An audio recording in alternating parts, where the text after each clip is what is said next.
Hello everyone and welcome back to my opinion, and in this Champions Trophy preview video I'll be previewing Australia and New Zealand. And starting off with Australia, looking at their squad, their three lead seamers have been ruled out of the tournament, two because of injury and one citing personal reasons. And looking at the four seamers they've got to try and fill those slots, they've got Spencer Johnson, a left arm bowler, decently quick, Ben Dorcius, quite a quick bowler, left arm seamer, and then they've got Nathan Ellis who bowls slow deliveries, and Sean Abbott who can bowl 140 and bowl at hard lengths. Then Matthew Short hasn't played for Australia many times, but in the MLC he did very well in tough services, different conditions to here, yes, but they've got him in, and he can also bowl. Aaron Hardy was already in the squad as a backup for Marcus Stoinis, and he retained his place. And Mitchell Marsh has been ruled out due to injury.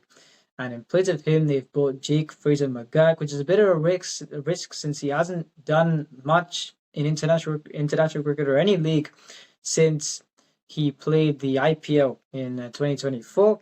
So I don't know where they're going to fit him in the side, but they've brought him in. And Tanvir Sangha is a wrist-spinning backup for Adam Zampa. As far as my 11 will go, I've gone with Travis Head and Matthew Short to open the batting, with Manas Labuschagne 3, Steve Smith 4, Josh Inglis 5, Alex Carey 6, Glenn Maxwell 7, Sean Abbott 8, Ben Dwarshuis at number 9, Spencer Johnson 10, and Adam Zampa at number 11.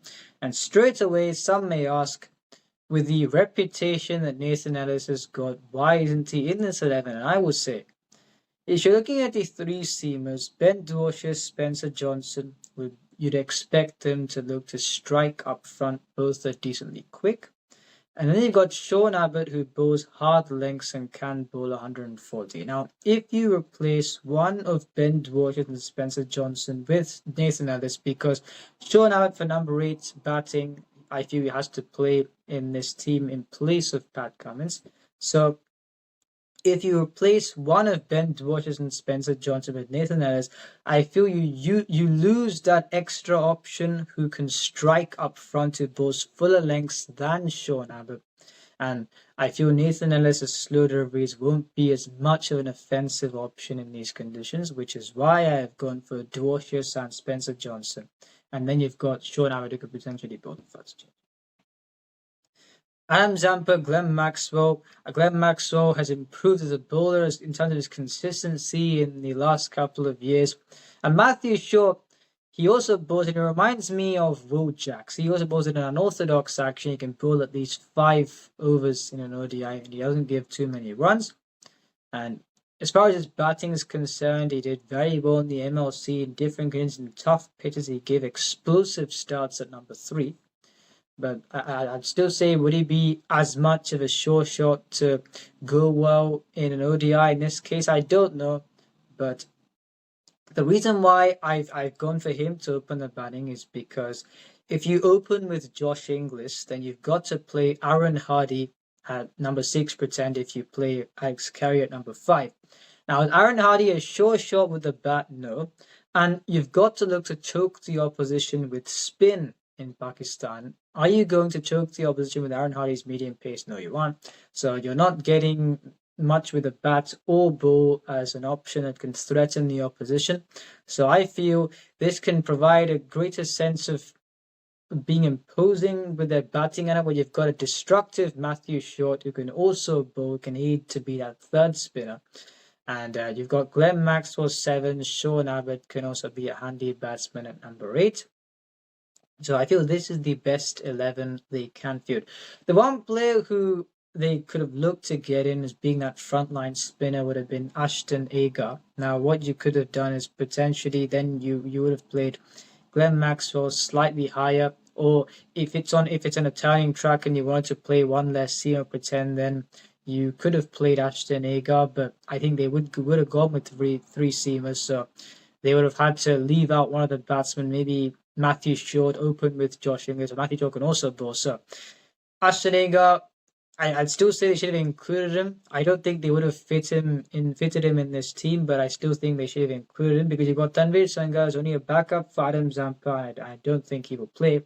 And Jake Fraser McGurk, as I said at the start, where is he going to fit in this team? I don't know.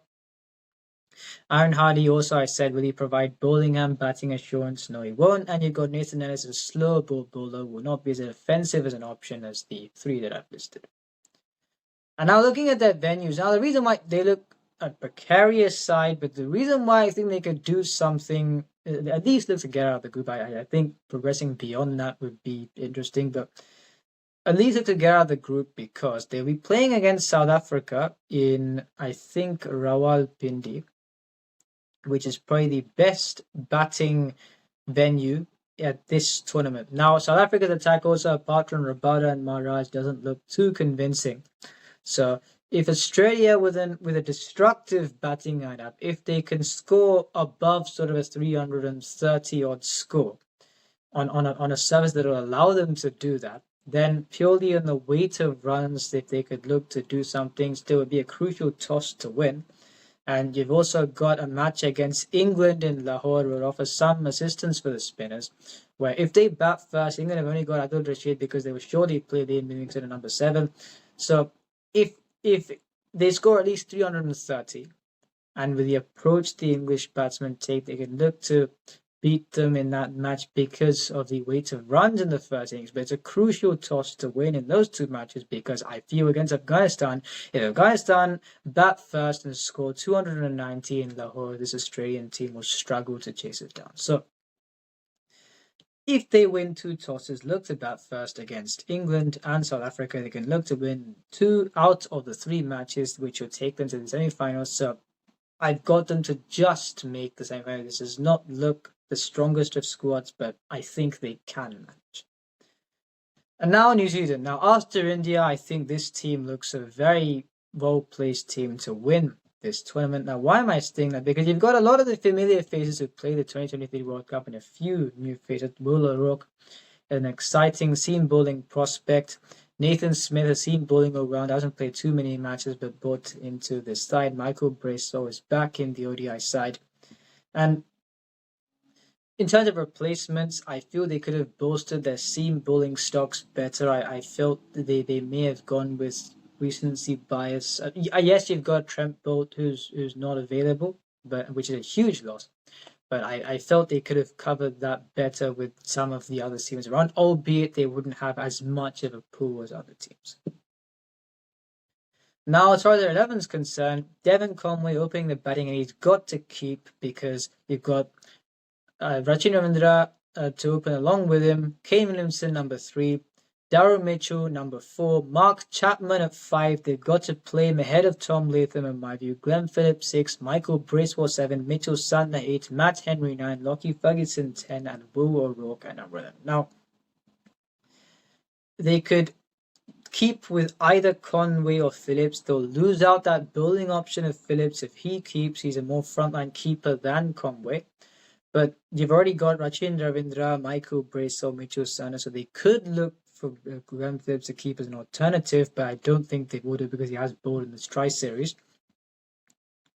They will play Tom Latham, but in my view, it would be a roadblock if you get a foundation and you've got Tom Latham to walk out to bat who can most of the time does not strike at 100. You saw in the semi-final of the World Cup, they would have lost that match chasing that big of a score. But had Jimmy Neesham played ahead of Tom Latham and potentially kept with Conway and he got Mark Chapman and Jimmy Neesham towards the end, they could have made a better fist of it than what they did. So I feel that Mark Chapman should play ahead of Latham. Either Conway or Phillips should keep, but I don't think they'll do that. This is what I would do. And the one area which I think they've erred in, as I said before, is the fast bowling backups, because you selected Ben Sayers, he's ruled out injured. You had a second opportunity, you selected Jacob Duff, he hasn't played too many international matches. I would have selected Adam Milne, an experienced fast bowler. Now, I don't know whether he would have declined to play, because he plays a lot of T20 cricket mostly now, but he bowls quickly, he can bowl to start and the end. And had he opened the bowling alongside Matt Henry with a threatening bowling combination. Now what you've got here is Will O'Rourke hits hard lengths. Lockie Ferguson hits hard legs. If Matt Henry doesn't strike up front, you're playing against India and Dubai, where especially in the second inning, there's not much spin effectiveness. But whether even if they bowl first, look at the type of spinners they've got. They are defensive spinners. I'd said bowlers like Adil Rashid, 54% of the time they go around the park when playing against India. If they bowl decently, Mitchell Santner, who can go well against other teams, the moment someone uses his feet against him and hits him for a boundary, you suddenly find that there would not be another option from a spinning point of view when you've got Mitchell Santner, Bracewell, Rachin Ravindra, and Glenn Phillips. That is not a combination to threaten the best player to spin in white ball cricket, which is being this Indian side. So if Matt Henry does not take wickets in that match, I feel this bowling would really struggle. But that is something which they haven't quite done well. I still feel they can make their way to the final to play India in Dubai. They look a good squad, but I don't know whether Adam Moon would have declined to play, but assuming that he didn't, I would have certainly brought him into the side. The reason why I think they'll qualify is because the two matches they're playing in Pakistan, they're playing at Rawalpindi, probably the best batting venue of this tournament. Playing against Bangladesh in Rawalpindi, I feel they'll ease past them because they would not be a team that play a 300-plus game more often than not, despite they've got players like Toirudo, Jakarudi, or destructive plays. I feel New Zealand will comfortably outmuscle them there. Pakistan also in Karachi, they're playing in Karachi one match, but Pakistan's spin contingent, apart from our brother Ahmed, it's not too much. New Zealand got the 4 spinners who can bowl in 111, so I feel they would beat them there. Against India, I think they'll struggle. If Matt Henry doesn't strike up front, I think they will struggle, but they'd win at least 2 out of 3, and they could play the semi-final in Lahore against, pretend if it is Australia. I think it would be disappointing from a fan if New Zealand still lose to Australia in the semi-final when they've not got their front 3 seamers there. Then that would show it's more of a psychological thing a lot of the time than cricketing skill. They've come close a lot of times. They've won a couple of times, but if New Zealand don't beat Australia in Lahore, if that is the semi-final, then I'd feel bad for them. I'd want them to win that match just to overcome that mental block. They got close in the ODI World Cup and they couldn't do so when chasing a mammoth score. Then I think it would be, as a fan in me, I definitely want New Zealand to overcome that block because we have seen a lot of time Australia have won those matches. And then I feel it would be India versus New Zealand, the final in Dubai. We'll see how that goes. But overall, they will qualify second in the group with India first. India will play Afghanistan in Dubai. New Zealand will play someone in. The thing is, if they depends on the second place team, and I think Australia, even though they don't look the strongest of squad, as I said, a crucial toss to win from their point of view. But I feel New Zealand, they would not have to think about that. They'll win 2 matches out of 3. They'll play the semi-final, and I think they've got a good chance to play the final against the outcomes. And the next video, we'll be previewing the campaigns of England and South Africa. If you enjoyed this video, please like, subscribe, share with your friends. Remember, this is my opinion. What's yours?